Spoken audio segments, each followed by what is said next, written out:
Maithan alloys limited, और ये stock मैं करीब 1.5 साल बाद दे रहा हूं आज ये स्टॉक, और फरवरी 2022 में दिया था और गजब का परफॉर्म किया स्टॉक, और जब से परफॉर्म किया तब से ये डबल तो हो ही चुका है। और परसों जब हम थर्सडे को मैं शो में था और आफ्टरनून शो में हम मैंगनीज स्टॉक्स की बात कर रहे थे, तो मॉइल के बारे में बात हुई थी और उस टाइम पे मैंने संदूर मैंगनीज की बात की थी। माइथन अलॉयज एक तरीके से एक और बढ़िया प्लेयर है जो कि माइथन वाले जो मैंगनीज वाले एलॉयज है उनमें काम करता है, जैसे कि सिलिको मैंगनीज, फेरो मैंगनीज और फेरो सिलिकॉन, ये सारे ये लोग काम करते हैं और one of the largest companies है इंडिया की। अच्छा खासा इनका मतलब पेडिग्री है 1995 से, स्ट्रॉन्ग प्रोमोटर बैकग्राउंड और अच्छी खासी इन्होंने कैपेसिटीज बढ़ाई है, अच्छा मार्केट शेयर है, बहुत स्ट्रॉन्ग क्लाइंटील है इनकी। सबसे बढ़िया बात यह है कि अलग अलग बड़ी बड़ी जो कंपनियां हैं वहां पे ये लोग का माल सप्लाई होता है, तो जैसे कि सेल, जिंदल स्टील, ये सब इनके रिनाउंड क्लाइंटील में आते हैं, आर्सेलर मित्तल, ये सब। और देखिए सबसे बढ़िया बात यह है कि मैं कंपनी के देख रहा था, जब मेटल का स्टॉक आता है तो जनरली डेट्स की बातें आती है दिमाग में और लोअर मार्जिन की बातें आती है, बट यहाँ ऐसा कुछ नहीं है, एक्स्ट्रा ऑर्डिनरी फंडामेंटल्स है। और उसके पहले और कुछ चीजें मैं थोड़ा सा और बताना चाहूंगा। मैं रेटिंग्स देख रहा था, ratings were very good, very strong ratings, बहुत अच्छी स्ट्रेंथ्स है कंपनी में, ऑपरेशनल एफिशिएंसीज पे बहुत खरी उतरती है कंपनी।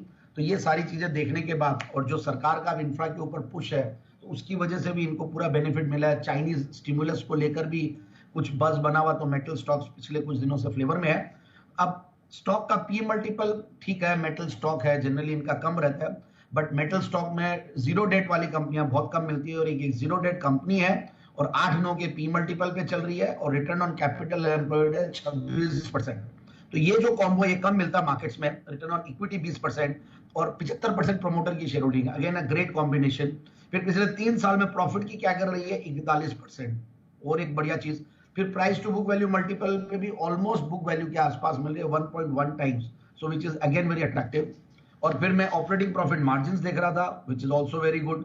मतलब पहले तो बहुत ही हायर ऑपरेटिंग प्रॉफिट मार्जिन पे काम करते थे, बट इन सालों में गिरा है सर्टेनली। पहले माइनिंग रिलेटेड कंपनियां होती है तो उनमें अच्छा मार्जिन होता है, तो आगे भी मुझे लगता है कि स्कोप है कि ये बढ़ेगा। जब भी बीच में जब साइकिल आया था तब ये लोग 43% तक के ऑपरेटिंग प्रॉफिट मार्जिन पे गए हैं और अब नीचे आए हैं, तो इसीलिए जो पैट है वो भी कम हुआ। जून 2022 के सामने जून 2023 वाला पैट कम हुआ है, तो वो सारी प्राइस इन है। सबसे बढ़िया पार्ट ये है कि अपने 200 डेमा के आसपास भी है और अपने एक मूविंग एवरेजेस के जब आसपास रहता है और मार्केट्स बढ़िया चल रहे हैं और 1200 के हाइस के बाद एक नीचे के लेवल पे मिलता है, तो that can be a good opportunity. और इसलिए इतने दिनों में ये स्टॉक आया नहीं और रडार पे नहीं आया, बट अब वापस से जब फ्लेवर में आने लगे हैं तो रिस्क रिवॉर्ड रेशियो को देखते हुए और मार्केट्स को देखते हुए लगता है कि इन स्टॉक्स पे बिल्कुल वापस से ध्यान देना चाहिए।